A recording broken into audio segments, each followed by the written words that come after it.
वैशाख कृष्ण एकादशी महात्म्य आणि कथा. श्री गणेशाय नमः. युधिष्ठिर म्हणतात, श्रीकृष्णा, तू सर्व साक्षी आहेस, दयाघन आहेस. तूच निज कृपेने माझ्या सर्व जिज्ञासा पुरवितोस. म्हणून वैशाख कृष्ण एकादशीचे महात्म्य मला सांगा. ते ऐकण्याची मला उत्कट इच्छा आहे.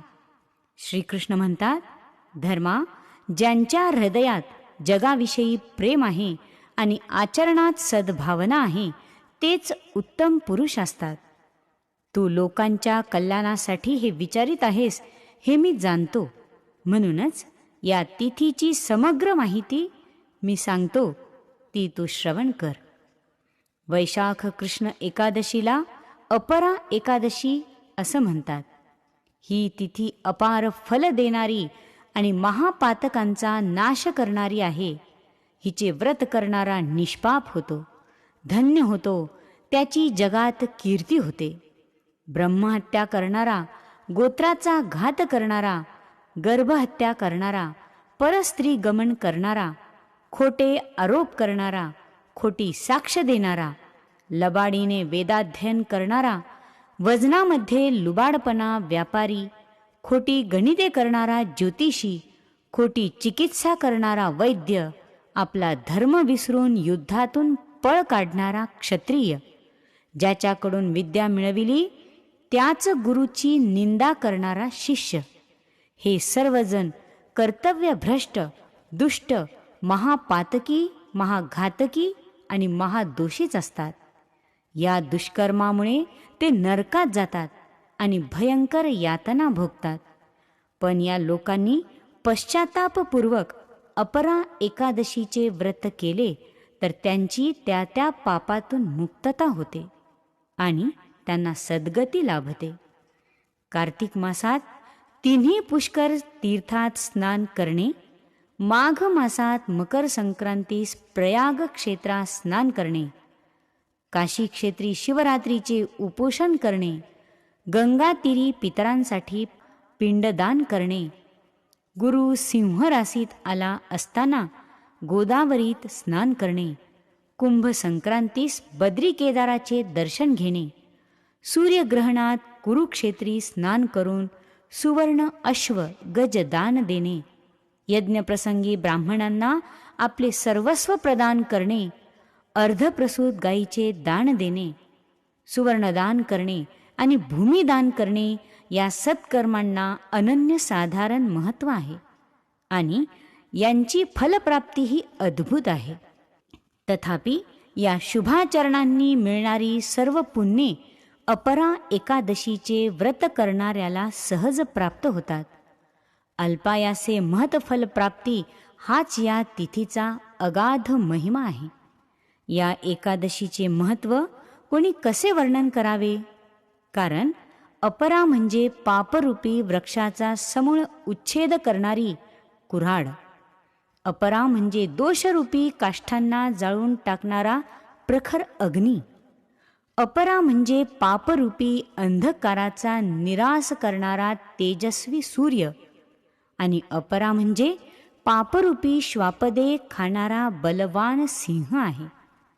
अशा प्रकारे अपरा एकादशी ही मनुष्याचे परमहित करणारी सर्वश्रेष्ठ तिथी आहे. म्हणून ज्याला पापांची भीती वाटते त्याने या एकादशीचे प्रयत्नपूर्वक आचरण करावे आणि आपल्या जन्माचे सार्थक करून घ्यावे. जे लोक हे व्रत करीत नाहीत ते पाण्यावरच्या बुडबुड्याप्रमाणे किंवा लाकडाच्या बाहुलीप्रमाणे निरर्थक जन्माला येतात. धर्मा, जो मनुष्य अपरा एकादशीस उपोषण करून त्रिविक्रम देवाची म्हणजे भगवान विष्णूंची भावभक्तीने पूजा करतो तो सर्व पातकांतून मुक्त होऊन आनंदाने विष्णुलोकी जातो. हे महात्म्य मी लोकांच्या कल्याणासाठी तुला सांगत आहे. हे श्रवण पठन केल्याने सर्व पापातून मुक्तता होते. आता या अपरा एकादशीच्या मागचे काय कथानक आहे ते आता तुला सांगतो. या संदर्भात प्रचलित आख्यायिकेनुसार प्राचीन काळी महिध्वज नावाचा एक धार्मिक राजा होता. त्याचा धाकटा भाऊ वज्रध्वज अतिशय क्रूर, अनीतिमान आणि अन्यायी होता. तो आपल्या मोठ्या भावाचा द्वेष करायचा. त्या पाप्याने एका रात्री आपल्या मोठ्या भावाची हत्या केली आणि त्याचा मृतदेह एका जंगली पिंपळाच्या झाडाखाली पुरला. या अकाली मृत्यूमुळे राजा त्याच पिंपळावर भूताच्या रूपात राहू लागला आणि अनेक दुष्कृत्ये करू लागला. एके दिवशी अचानक धौम्य ऋषी त्या पिंपळाच्या झाडाच्या खालून जाऊ लागले.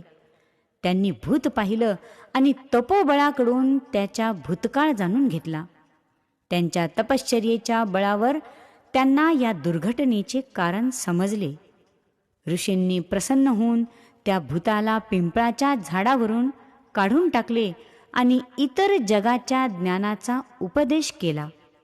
दयाळू ऋषींनी स्वतः राजाच्या भूतापासून मुक्ती मिळवण्यासाठी अपरा म्हणजेच अचला एकादशीचे व्रत केले आणि त्याच्यापासून मुक्त होण्यासाठी भूताला आपले पुण्य अर्पण केले. या सद्गुणाच्या प्रभावामुळे राजा भूतयोनीतून मुक्त झाला. ऋषींचे आभार मानून दिव्य शरीर घेऊन पुष्पक विमानात बसून स्वर्गात गेला. अशा प्रकारे अपरा एकादशीची कथा वाचल्याने किंवा ऐकल्याने मनुष्य सर्व पापांपासून मुक्त होतो. अपरा एकादशीचे व्रत केल्याने मनुष्याला अपार सुख प्राप्त होते, संपत्तीचे वरदान मिळते आणि सर्व पापांपासून मुक्ती मिळते. अहो राजन, अपरा एकादशीची ही कथा मी जनहितासाठी सांगितली आहे. त्याचे वाचन किंवा श्रवण केल्याने मनुष्य सर्व पापांपासून मुक्त होतो.